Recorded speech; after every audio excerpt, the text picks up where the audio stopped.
বাজারে নতুন কোনো জিনিস দেখলে আমার কেনার শখটা বরাবরই ছোটো থেকে। তো যাই হোক, সবজি খেতে যেহেতু ভালোবাসি, তাই বাজারে গিয়ে সবজিটা কেনাটা আমার একটা স্বভাবজাত ব্যাপার। তো আমি যখন এই সবজিটা বাজারে দেখলাম, এর নাম জানতাম না, কিন্তু ওই যে বলে না যে নতুন কিছু দেখলে হঠাৎ নিজেকে মানে সামলানো যায় না। যারা নতুন জিনিস দেখে কিনতে ভালোবাসে বা মানে কি বলবো, খেতে ভালোবাসে, তো ঠিক সেরকমই আমি নিজেকে বড়লোক মনে করে লেটুস কিনতে গেছিলাম। এটা দেখে আমার মনে হয়েছিল এটা লেটুস। তো যাই হোক, আমি নিজে একটু বড়লোক বড়লোক ভাব দেখিয়ে লেটুস কিনলাম, কিন্তু পরে সেটা জানতে পারলাম এটা লেটুস নয়। তো এটা কী সবজি সেটা আমারও ঠিক জানা নেই, এর নামটাও আমার ঠিক জানা নেই। তবে এই শাকটা আমি আজকে কী করে রান্না করলাম, তবে এটাকে শাক বলে এটুকুনি আমি জানলাম। তো এটা না পুরোটাই আমাদের পাতা, মানে বাঁধাকপি যেমন ঠিক সেরকমই। আর এর পেছনটা এরকম কেটে আমি বাদ দিয়ে দিয়েছি এতটা মতন। আর এর ডাঁটাগুলো বেশ শক্ত শক্ত, কিন্তু পাতাগুলোর ভেতরে দেখলাম খুলে এরকম প্রত্যেকটা আলাদা আলাদা পাতা, যেহেতু গোড়াটা বাদ দিয়ে দিয়েছিলাম। তো যাই হোক, এরকম সবজি দেখে কিন্তু এটাকে খেতে হয় কীভাবে, রান্না করতে হয় কীভাবে, কোনোটাই আমার জানা ছিল না। তো আমি এটাকে আমার মতন করে চেষ্টা করলাম। এটা কেউ যদি খেয়ে থাকো বা এটার নাম জেনে থাকো আমাকে অবশ্যই জানিও। জানলে আমি মানে উপকৃত হব যে সত্যি এটার আসল নামটা কী।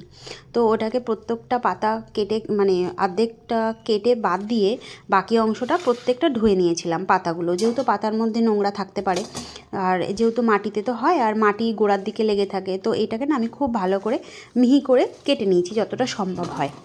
তো কাটার পরে আমি এটাকে একটু শক্ত মতন শাকগুলো, তো সেই জন্য একটু নুন দিয়ে না ভালো করে মেখে নিলাম। মানে অতটাই মাখতে হবে যতটা মানে নরম না হওয়া পর্যন্তটা মাখতে হবে।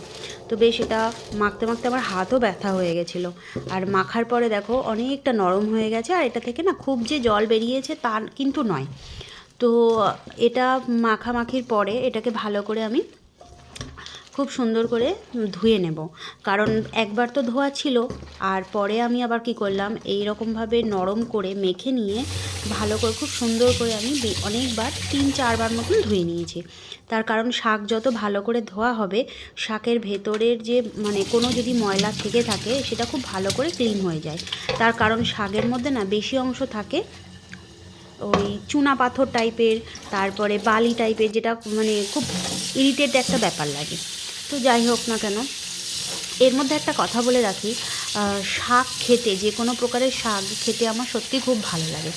আর সেই জন্যই আমি বাজারে যখনই নতুন কোনো সবজি বা নতুন কোনো শাক দেখি, আমি সেটাকে কিনে নিয়ে আসি, আমি আমার মতন করে রান্না করার চেষ্টা করি। যাই হোক না কেন, এটার নামটা আমি যেটা জেনেছি আমি সেটা পরে বলছি। তো এটাকে খুব ভালো করে ধুয়ে নিলাম, আর এদিকে আমি কড়াই বসিয়ে দিয়েছিলাম। আর এটার জন্য আমি যে সবজিগুলো কেটেছি সেটা হচ্ছে ওই ফোড়ন দিয়েই করব, কারণ ফোড়ন দিয়ে করাটাই আমার মনে হয় শাকটা বেশি ভালো লাগে।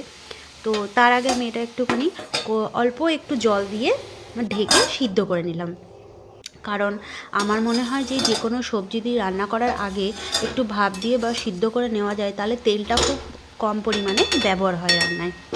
তো তেলটা তো খাওয়া খুব একটা ভালো না।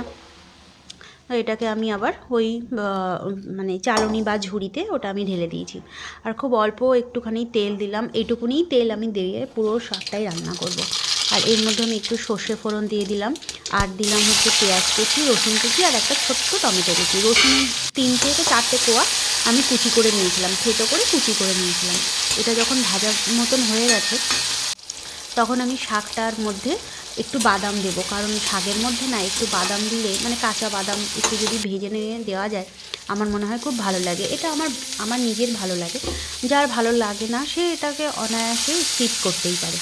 তো ওইটা যখন ভাজা হয়ে গেল মশলাটা, তার মধ্যে আমি সিদ্ধ শাকটা দিলাম, আর তার মধ্যে আমি নুন আর একটু হলুদ। আমি যেহেতু মানে কোনো তরকারিতে চিনি খাই না, সেই জন্য দিইনি, কিন্তু যারা চিনি খায় তারা দিতে পারে।